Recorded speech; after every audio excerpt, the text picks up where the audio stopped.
ಬರ್ರಿ ಬೀಗ್ರ ಊಟ ಮಾಡೋಣ. ಬಾಳ್ ಮಂದಾಗ್ಲಿ ತಗೋರಿ. ನಿಮ್ಮ ಬಾಯ ಅರಿಕೆಯಿಂದ ಹಂಗ ಆಗ್ಲೇವಾ? ನಮಸ್ತೆ ಗೆಳೆಯರೇ, ಬದುಕಿನ ಬುತ್ತಿಗೆ ತಮಗೆ ಎಂದಿನಂತೆ ಆಧಾರದ ಸ್ವಾಗತ. ನಾನು ಈ ದಿವಸ ಒಬ್ಬರು ರಿಟೈರ್ಡ್ ಮೇಸ್ಟ್ರು ಕೃಷಿ ಮಾಡಿದ್ದನ್ನು ತೋರಿಸೋದಕ್ಕೆ ಬಂದಿದ್ದೀನಿ. ರಿಟೈರ್ಡ್ ಆದಮೇಲೆ ಒಂದು ಪ್ರಶ್ನೆ ಬರುತ್ತೆ, ಭಾಳ ಫುಲ್ ಬ್ಯುಸಿ ಆಗಿಬಿಡ್ತೀವಿ. ಸಡನ್ನಾಗಿ ಖಾಲಿ ಆದ ತಕ್ಷಣ ಖಾಲಿ ಭಾವ ಮೂಡುತ್ತೆ, ಏನೂ ಕೆಲಸ ಇರೋದಿಲ್ಲ, ಗೆಳೆಯರೆಲ್ಲ ಹೊರಟೋಗಿರ್ತಾರೆ, ಮತ್ತು ಏನು ಮಾಡೋದು ಅಂತ ಅಂದಾಗ ಇವರು ಆಯ್ಕೆ ಮಾಡಿಕೊಂಡಿದ್ದು ಕೃಷಿಯನ್ನು. ಹಾಗಾಗಿ ಅವ್ರು ಕೃಷಿ ತೋರಿಸೋದಕ್ಕೆ ಬಂದಿದ್ದೀನಿ. ಆಮೇಲೆ ಈಗ ನಾನಿರ್ತಕ್ಕಂಥ ಜಾಗ ಚಿಕ್ಕಮಗಳೂರಿನ ಒಂದು 14 ಕಿಲೋಮೀಟ್ರ್ ದೂರ ಬಂದರೆ ತಿಮ್ಮನಹಳ್ಳಿ ಅಂತ ಸಿಗುತ್ತೆ. ಅಲ್ಲಿ ಮಲ್ಲೇಗೌಡರು ಅಂತ ಕೃಷಿ ಮಾಡಿದ್ದಾರೆ, ಮಾಸ್ಟ್ರು. ಅವ್ರನ್ನೇ ಕೇಳೋಣ. ಸರ್ ನಮಸ್ತೆ. ನಮಸ್ಕಾರ ಸರ್. ಹೇಗಿದ್ದೀರಿ ಸರ್? ಚೆನ್ನಾಗಿದ್ದೀನಿ ಸರ್. ರಿಟೈರ್ಡ್ ಲೈಫ್ ಹೇಗೆ ನಡೀತಾ ಇದೆ? ಅದೇ ಸರ್, ರಿಟೈರ್ಡ್ ಆಯಿತು 2021ರಲ್ಲಿ ರಿಟೈರ್ಡ್ ಆಯಿತು. ಆಮೇಲೆ ನಾನು ನಗರದ ಜೀವನ ಹಳ್ಳಿಯಿಂದ ಮೂಲತಃ ನಾನು ಕೃಷಿಕನೇ. ಅಲ್ಲಿ ಬೇಲೂರಲ್ಲಿ ನಾನು ಹಳೆಬೀಡು ಬೇಲೂರಲ್ಲಿ ಕೆಲಸ ಮಾಡಿದೆ ಜೂನಿಯರ್ ಲೆಕ್ಚರರ್ ಆಗಿ. ಆ ರಿಟೈರ್ಡ್ ಆದಮೇಲೆ ನಾನು ಬೇರೆ ಎಲ್ಲದಕ್ಕಿಂತಲೂ ನಾನು ಒಂದಿಷ್ಟು ನೆಮ್ಮದಿ ಬೇಕಾಯಿತು, ಹಳೆ ಸ್ನೇಹಿತರು, ಮತ್ತು ನನಗೆ ವಾಸ್ತುಸ್ಥಿತಿ ಬೇಕಾಗಿತ್ತು ಸರ್. ಈ ಆಡಂಬರದ ಬದುಕು ಬೇಡ ಅಂತೇಳಿ ನಾನು ಬಂದಿದ್ದ ರಿಟೈರ್ಡ್ ದುಡ್ಡಿನ ಬಹುಪಾಲು ಹಣವನ್ನು ಇಲ್ಲೇ ವ್ಯಯ ಮಾಡಿದ್ದೀನಿ. ನಾನು ಇಲ್ಲಿದ್ದೀನಿ ಸರ್, ನೆಮ್ಮದಿ ಇದೆ ಇಲ್ಲಿ. ನನಗೆ ಜಿಲ್ಲಾ ಮಟ್ಟದ ಸಮಗ್ರ ಕೃಷಿ ಪ್ರಶಸ್ತಿ ಕೊಟ್ಟಿದ್ದಾರೆ ಸರ್ ಈ ಸರಿ ನನಗೆ. Congratulation. Thank you sir, thank you. ಕೊಟ್ಟಿದ್ದಾರೆ ನನಗೆ. ನನ್ನ ಚಿಕ್ಕಮಗಳೂರು ಜಿಲ್ಲೆಯಲ್ಲಿ ಆಯ್ಕೆ ಮಾಡ್ಕೊಂಡ್ರು. ನನಗೆ ಇಲ್ಲಿ ಅಲ್ಲಿ ಬೇರೆ ಕಡೆ ಇದೆ, ಈ ಭಾಗದಲ್ಲಿ ನನಗೊಂದು 2.5 ಎಕರೆ ಜಮೀನಿದೆ ಸರ್. ಆಮೇಲೆ ಒಂದು ಕೃಷಿ ಹೊಂಡ ಇದೆ ಸರ್. ಆ ಕೃಷಿ ಹೊಂಡದಲ್ಲಿ ಮೀನು ಸಾಕಿದ್ದೀನಿ ಸರ್ ನಾನು. ಪಕ್ಕದ ಕೆರೆ ಇದೆ, ಆ ಕೆರೆಗೆ ನಾನು ಗ್ರಾಮ ಪಂಚಾಯತಿಯಿಂದ ಲೈಸೆನ್ಸ್ ತಗೊಂಡು ಪರ್ಮಿಷನ್ ತಗೊಂಡು ನಾನು ಒಂದು 60,000 ಮೀನು ಮರಿ ಬಿಟ್ಟಿದ್ದೀನಿ ಸರ್ ಅದು. ಆಮೇಲೆ ಇಲ್ಲೊಂದು ಎಕರೆ ಇದೆ ಸರ್, ಅಲ್ಲಿ ಅಡಿಕೆ ಮಾಡಿದ್ದೀನಿ. ತುಂಬ ಚೆನ್ನಾಗಿದೆ, ಅಲ್ಲಿ ಕಾಣುತ್ತಲ್ಲ ಅದು ಅಡಿಕೆ ತೋಟ ನಂದು. ಇದು 1 ಎಕರೆ 11 ಗುಂಟೆ ಸರ್. ಇದರಲ್ಲಿ ಒಂದು 400 ಕುರಿ ಸಾಕ್ಬೋದು, ಒಂದು 2,000 ನಾಟಿ ಕೋಳಿ ಸಾಕ್ಬೋದು, ಆಮೇಲೆ ಒಂದು 14-15 ಹಸು ಸಾಕಂಗೆ ಮಾಡ್ಕೊಂಡಿದ್ದೀನಿ ಸರ್. ಇದಕ್ಕೆ ನಂದು ಇಷ್ಟ ಜಮೀನು ಇರೋದ್ರಿಂದ ಹುಲ್ ಬೆಳ್ಕೊಳ್ತೀನಿ. ಇನ್ನು ಸ್ವಲ್ಪ ಅಲ್ಲಿ ಯಾರ್ದೋ ಜಮೀನನ್ನು ನಾನು ಮಾಡ್ಕೊಂಡು ಒಂದು 6 ಎಕರೆ ಜಮೀನು ಮಾಡ್ಕೊಂಡಿದ್ದೀನಿ ಪಕ್ಕದ್ದೇ. ಅಲ್ಲಿ ಬೋರ್ವೆಲ್ ಇದೆ, ಅಲ್ಲಿ ಮೇವು ಬೆಳ್ಕೊಳ್ತೀನಿ, ಶಾರ್ಟೇಜ್ ಸೈರೇಜ್ ಎಲ್ಲ ತರಿಸ್ಕೊಂತೀನಿ. ಹಾಲನ್ನು ನಮ್ಮ ಹತ್ರ ನಾನು ಅಕ್ಷಯ ಕಲ್ಪದವರಿಗೆ ಹಾಕ್ತಾ ಇದ್ದೆ ಸರ್. ಈಗ ಒಂದು 20 ದಿವಸ ಆಯಿತು, ಆ 20 ದಿವಸದಿಂದ ಆಗ್ತಾ ಇಲ್ಲ. ನನ್ನ ಹಾಲು ಕಡಿಮೆ ಆಗಿದೆ, ಎಲ್ಲ ಪ್ರೆಗ್ನೆಂಟ್ ಆಗಿದ್ದಾವೆ ಹಸುಗಳೆಲ್ಲ. ಅವ್ರದ್ದು 1 ಪಾಯಿಂಟಿಗೆ ಬರಬೇಕಾಗಿತ್ತು. ಹಾಗಾಗಿ ಇದೆಲ್ಲ ಯಾವಾಗಲೂ ಕೃಷಿ ಮಾಡೋರೆ ಅಂದರೆ ಪರಂಪರೆನೇ ಅವ್ರನ್ನ ಇಟ್ಕೊಂಡವ್ರೆ ಇಷ್ಟು ಮಾಡೋದು ಕಷ್ಟ. ನೀವು ರಿಟೈರ್ಡ್ ಬಂದ ಮೇಲೆ ಇಷ್ಟೆಲ್ಲ ಮಾಡಿದ್ದೀನಿ ಅಂತೀರಿ, ಹೇಗೆ ಸಾಧ್ಯ ಆಯಿತು ಸರ್? ಸಾಧ್ಯ ಆಗದೆ ಇರೋದು ಯಾವುದೂ ಇಲ್ಲ ಸರ್, ಎಲ್ಲ ಸಾಧ್ಯ ಆಗುತ್ತೆ. ನಾವು ಅದಕ್ಕೆ ಹೊಂದ್ಕೋಬೇಕು. ಮತ್ತೆ ನಾವು ನಮ್ಮ ಮಕ್ಕಳನ್ನ ನಮ್ಮ ಹೆಂಗಸ್ರನ್ನ ಬೇಡ ಈ ಬದುಕು ಇಲ್ಲಿರೋಣ ಈ ಥರ ಹಿಂಗಾಗುತ್ತೆ. ಸಣ್ಣ ಪುಟ್ಟದು ಸರ್, ಈಗ ಸಣ್ಣ ಪುಟ್ಟದು ನಾನು ಎಲ್ಲ ತರಕಾರಿ ಬೆಳ್ಕೊಂಡಿದ್ದೀನಿ ಸರ್. ನಾನು ಬಾಳೆ ಗಿಡ ಹಾಕೊಂಡಿದ್ದೀನಿ, ತೆಂಗಿನ ಸಸಿ ನೋಟ್ಟಿದ್ದೀನಿ, ಆಮೇಲೆ ತೊಂಡೆಕಾಯಿ ಬೆಳ್ಕೊಂಡಿದ್ದೀನಿ, ಸೊಪ್ಪು ಎಲ್ಲ ಸಿಗುತ್ತೆ ಸಾರಿಗೆ. ಬೆಳಗ್ಗೆ ನಾನು ಮಾರ್ಕೆಟಿಗೆ ಅವಲಂಬಿಸ್ಬೇಕಾಗಿಲ್ಲ. ನಾನು ಇವತ್ತು ಬೆಳಗ್ಗೆನೂ ಕೂಡ ಅದಕ್ಕೆಲ್ಲ ಅಡಿಕೆ ಗೊಬ್ಬರ ಹಾಕಿಸ್ತಾ ಇದ್ದೆ. ಅಲ್ಲೇ ನಾನು ಸ್ವಲ್ಪ ಸೊಪ್ಪು ಕೊಯ್ಲು, ಅದೇ ಸಾರು ಮಾಡೋದು, ಅದೇ ಮುದ್ದೆ ಅನ್ನ ಸಾರು ಊಟ ಮಾಡೋದು. ಓಕೆ, ಒಳ್ಳೆ ಸಿನಿಮಾ ಕತೆ ಹೇಳ್ದಂಗೆ ಹೇಳ್ತೀರಿ. ಅಷ್ಟು ಸುಲಭ ಅಲ್ಲ. ನಾವು ಒಂದು ಕೆಲಸ ಮಾಡಿ ಎಲ್ಲ ತೋರಿಸ್ತಾ ಮಾತಾಡೋಣ ಎಲ್ರಿಗೆ. ಈಗ ಫಸ್ಟ್ ಏನು ತೋರಿಸ್ತೀರಿ ನಮಗೆ ನೀವು? ಸರ್ ಏನು ಬೇಕಾದ್ರೆ ತೋರಿ. ಈಗ ನಾವು ಹಸು ಶೆಡ್ ನೋಡೋಣ ಸರ್, ಕುರಿ ಶೆಡ್ ನೋಡೋಣ. ಹಾಂ ಬನ್ನಿ ಬನ್ನಿ ಸರ್, ಬನ್ನಿ. ಓಕೆ.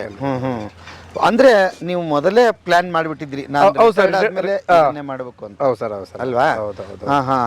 ಹಾಗಾದ್ರೆ ಎಷ್ಟು ಹಣನ ಇಲ್ಲಿ ಏನು ಲೆಕ್ಕ ಇಟ್ಟಿದ್ದೀರಿ, ಎಷ್ಟು ವಿನಿಯೋಗ ಮಾಡಿದಿರಿ ಅಂತ? ಸರ್ ನಂದೊಂದು 40-45 ಲಕ್ಷ ಇತ್ತು. ನಾನು ರಿಟೈರ್ಡ್ ಆಯ್ತು ಬಂದಿರೋ ದುಡ್ಡು. ಆಮೇಲೆ ಇದಾದ್ಮೇಲೆ ಬ್ಯಾಂಕಲ್ಲಿ ಲೋನ್ ಮಾಡಿದ್ದೀನಿ ಸರ್. ಎಲ್ಲ ಸೇರಿ ಹೆಚ್ಚು ಕಮ್ಮಿ 1 ಕೋಟಿ ರೂಪಾಯಿ ಇನ್ವೆಸ್ಟ್ ಮಾಡಿದ್ದೀನಿ ಸರ್ ಇಲ್ಲಿ. 1 ಕೋಟಿ? ಹೌದು ಸರ್, 1 ಕೋಟಿ ಇನ್ವೆಸ್ಟ್ ಮಾಡಿದ್ದೀನಿ ಸರ್. ಅಲ್ಲ ಸರ್, ಇಷ್ಟೆಲ್ಲ ಅಲ್ಯುಲೇಷನ್ ಮಾಡ್ಕೊಂಡಿದ್ದೀನಿ ಸರ್. 1 ಎಕರೆ ಇದನ್ನ ಏನ್ ಮಾಡಿದಿರಿ? ಅಲ್ಯುಲೇಷನ್ ಮಾಡ್ಕೊಂಡು ಇದು ಕೃಷಿಯೇತರ ಚಟುವಟಿಕೆಗಳಿಗೂ ಇದು ಮಾಡೋದಕ್ಕೆ ಮುಂದೆ ಯಾವ್ದಾದ್ರು ಅಬ್ಜೆಕ್ಷನ್ ಆದಾರಲ್ಲ ಅಂತ ಅದು ಮಾಡಿದ್ದೀನಿ. ಆಮೇಲೆ ಅಲ್ಲ, ನನಗೆ ಒಂದು ಬಹಳ ಮುಖ್ಯವಾದ ಪ್ರಶ್ನೆ ಕಾಡ್ತಾ ಇದೆ. ಹೇಳಿ ಸರ್. ರಿಟೈರ್ಡ್ ಟೈಮ್ಗೆ ಒಂದಿಷ್ಟು ಹಣ ಶೇಖರಣೆ ಆಗಬೇಕು, ಭದ್ರವಾಗಿ ಇಟ್ಕೋಬೇಕು, ಮುಂದಿನ ಮುಪ್ಪಿನ ಕಾಲಕ್ಕೆ ಬರುತ್ತೆ ಅಂತ ಇರುತ್ತೆ. ನೀವು ಮತ್ತೆ ತಿರುಗಿ 1 ಕೋಟಿ ರೂಪಾಯಿಯನ್ನ ಕೃಷಿಗೆ ತೊಡಗಿಸಿದಿರಲ್ಲ, ಹೇಗೆ ಸರ್ ಎಷ್ಟು ಧೈರ್ಯ ಅಂತ? ಸರ್ ಧೈರ್ಯ ಅಂತ ಹೇಳಿದ್ರೆ, ನನ್ನ 2 ಜನ ಮಕ್ಕಳು ಮದುವೆ ಆಗಿದ್ದಾರೆ ಸರ್, ಒಬ್ಬಳು ಮಗಳು. ನನಗೆ ಅವ್ರ ಚಿಂತೆ ಇಲ್ಲ. ಇನ್ನು ನನ್ನ ಹೆಂಡತಿ ವಿಚಾರ, ಪೆನ್ಷನ್ ಬರುತ್ತೆ ನನಗೆ. ಪೆನ್ಷನ್ ಬರುತ್ತೆ, ಸ್ವಲ್ಪ ಒಂದು 20,000 ಮನೆ ಬಾಡಿಗೆ ಬರುತ್ತೆ ಸರ್. ಅಲ್ಲಿಗೆ ನನಗೆ ಜೀವನಕ್ಕಂತೂ ಯೋಚನೆ ಇಲ್ಲ. ಒಂದು ಸಣ್ಣದೊಂದು ಕಾರ್ ತಗೊಂಡಿದ್ದೀನಿ. ಮತ್ತೆ ನನಗಿನ್ ದುಡ್ಡಿನ ಅವಶ್ಯಕತೆ ಯಾಕೆ ಸರ್? ಓಕೆ. ದುಡ್ಡಿನ ಅವಶ್ಯಕತೆ ಅಂತ ಕಾಣಲಿಲ್ಲ ನನಗೆ. ಈಗ ಬಟ್ ಚರ್ಚೆ ನಡೆದಿರುತ್ತೆ ಮನೆಗೆ. ಯಾಕೆಂತಂದ್ರೆ ಕೃಷಿ ಅಂದ್ರೆ ಓಡಿ ಹೋಗುವ ಕಾಲ ಇದು. ಅಂದ್ರೆ ಅಪ್ಪ ಅಲ್ಲಿ ಭಯಂಕರ ಕಷ್ಟ ಇದೆ, ಆಳಿನ ಸಮಸ್ಯೆ ಇದೆ, ಬೆಲೆ ಸರಿಯಾದ ಬೆಳೆಗೆ ಬೆಲೆಗಳ ಸಮಸ್ಯೆ ಇದೆ, ಒಟ್ಟು ಕೃಷಿ ನಡೆಯೋದೇ ಕಷ್ಟ ಅನ್ನೋ ಕಾಲದಲ್ಲಿ ನಿಂತ್ಕೊಂಡು ಮಾತಾಡ್ತಾ ಇದೀವಿ ನಾವು ಇವತ್ತು. ಅಷ್ಟು ಧೈರ್ಯವಾಗಿ ಇಲ್ಲ ನಾನು ಇದನ್ನು 1 ಕೋಟಿ ಹಾಕಿ ಶ್ರಮಪಟ್ಟು ಮತ್ತೆ ನಾನು ತೆಗಿತೀನಿ ವಾಪಸ್, ಇದನ್ನ ದುಡ್ಡು ತೋರಿಸ್ತೀನಿ ಅನ್ನೋದು ತಾವು ಹೇಳಿದ್ದು 100% ನಿಜ ಸರ್. ಅದಕ್ಕೆ ಇದು ಸಿನಿಮಾದಲ್ಲಿ ನೋಡೋದಕ್ಕೆ, ಟಿವಿಗಳಲ್ಲಿ ನೋಡೋದಕ್ಕೆ, ಅಥವಾ ನಿಮ್ಮ ಚಾನಲ್ಗಳಲ್ಲಿ ಕೆಲವು ಚಾನಲ್ ನೋಡ್ತೀವಲ್ಲ, ಅದರಲ್ಲಿ ಬರ್ತಾರಲ್ಲ, ಅದೆಲ್ಲ ನೋಡೋದಕ್ಕೆ ಕೇಳೋದಕ್ಕೆ ತುಂಬಾ ಚೆಂದ. ಪ್ರಾಕ್ಟಿಕಲ್ ಬಂದಾಗ ನೀವು ಹೇಳೋ ಎಲ್ಲ ಸಮಸ್ಯೆಗಳು ಇದೆ ಸರ್. ಲೇಬರ್ ಸಮಸ್ಯೆ ಇದೆ, ಆಮೇಲೆ ಹಸುಗಳಿಗೆ ನಮಗೆ ಗೊತ್ತಿಲ್ಲದ ಕಾಯಿಲೆಗಳು ಬರ್ತವೆ. ಅದಕ್ಕೆ ಏನು ಅಂತಂದ್ರೆ ನಾವು ಒಂದು 4-5 ಜನ ಡಾಕ್ಟರ್ಗಳು ಹತ್ರಲ್ಲೇ ಸಿಗ್ತಾರೆ, ಅನುಕೂಲ ಇದೆ. ಹಂಗಾಗಿ ಡಾಕ್ಟ್ರು ಸಿಗ್ತಾರೆ. ನನಗೆ ಒಂದು ಫ್ಯಾಮಿಲಿ ಇಟ್ಕೊಂಡಿದ್ದೀನಿ, ಅವರು ಉತ್ತರ ಪ್ರದೇಶದವರು. ಅವರು ಏನು ಬೇರೆ ಕಡೆ ನಮ್ಮ ಕಡೆ ಹಂಗೆ ರಜಾ ಗಿಜಾ ಮಾಡಲ್ಲ. ಅವರು ರಜಾ ಮಾಡಬೇಕು, ಒಂದು ಫಾರಲ್ಲಿ ಬಿಟ್ಟೋಗೋರೆ ಅವರು. ಆಮೇಲೆ ಜೊತೆಗೆ ನನಗೆ ತುಂಬ ಇಷ್ಟ ಆಗಿದೆಯೇನು ಸರ್, ಎಲ್ಲದೂ ಲಾಭದಾಯಕವಾಗಿದೆ ಸರ್ ಮಾಡಿದ್ರೆ ನಾವು. ಅಂದರೆ ಆ ದೊಡ್ಡ ಪ್ರಮಾಣ ರಿಯಲ್ ಎಸ್ಟೇಟ್ ಎಲ್ಲ ಮಾಡಿ ದುಡ್ಡು ಆ ಕಡೆ ಈ ಕಡೆ ಮಾಡ್ತಾರಲ್ಲ, ಅಷ್ಟು ದುಡ್ಡು ಮಾಡ್ದಲೇ ಇರ್ಬೋದು.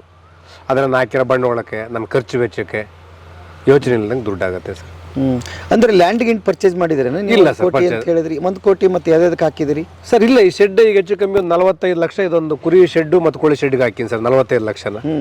ಆಮೇಲೆ ಹಸು ಶೆಡ್ಗೆ ಒಂದು 20 ಲಕ್ಷ ಹಾಕಿದ್ದೀನಿ ಸರ್. ನನ್ನ ಹತ್ರ ಎಲ್ಲ ಮಿಷನ್ಗಳಿದೆ ಸರ್. ಹಾಲು ಕರಿಯೋದ್ರಿಂದ ಹಿಡಿದು, ಆ ಹುಲ್ಲು ಅದನ್ನ ಕಟ್ ಮಾಡೋದ್ರಿಂದ ಹಿಡಿದು ಎಲ್ಲ ಮಿಷನ್ಗಳೆಲ್ಲ ಇದೆ ಸರ್ ನನ್ನ ಹತ್ರ. ಓಕೆ, ಇದೆ. ಮತ್ತೆ ಇಲ್ಲಿ ಹೊಸದಾಗಿ ಇಲ್ಲಿ ಬಂದಾಗ ಬೋರ್ವೆಲ್ ಮತ್ತೆ ಕರೆಂಟ್ ಇಲ್ಲಿ ಇರಲಿಲ್ಲ ಸರ್. ನಾನು ಊರಿಂದ ಹೆಚ್ಚು ಕಡಿಮೆ 1 ಕಿಲೋಮೀಟರ್ ಈ ಕಡೆ ಇದ್ದೀನಿ, ಒಬ್ಬನೇ ಇದ್ದೀನಿ. ಹಾಗಾಗಿ ನನಗೆ ಸ್ವಲ್ಪ ಖರ್ಚು ವೆಚ್ಚ ಜಾಸ್ತಿ ಆಯ್ತು ಸರ್. ಒಂದು ಫಾರ್ ಆಲ್ ಆದ್ಲೆ ಮತ್ ಮಾಡೋಕ್ಕಾಗಲ್ಲ ಅಂತೇಳಿ ನಾನು 400 ಕುರಿಗಳನ್ನು ಸಾಕ್ಬೋದು. ಹಂಗೆ ಮಾಡ್ಕೊಂಡಿದ್ದೀನಿ ಸರ್. ಓಕೆ, ಬನ್ನಿ. ಓಕೆ, ಮೈ ಜುಮ್ ಅನ್ಸ್ಬಿಡ್ತು ಸರ್ ನನಗೆ. ಯಾಕಂದ್ರೆ ನಾನು 1 ಎಕರೆನಲ್ಲಿ ಇಷ್ಟು ದುಡಿದೆ, 10 ಗುಂಟೆನಲ್ಲಿ ಇಷ್ಟು ದುಡಿದೆ, 10 ಗುಂಟೆನಲ್ಲಿ 10 ಲಕ್ಷ. ತಮ್ಮನೇಲಿ ನೋಡಿರ್ತಿರಲ್ಲ ನಾವು ಯೂಟ್ಯೂಬ್ ಅಲ್ಲಿ.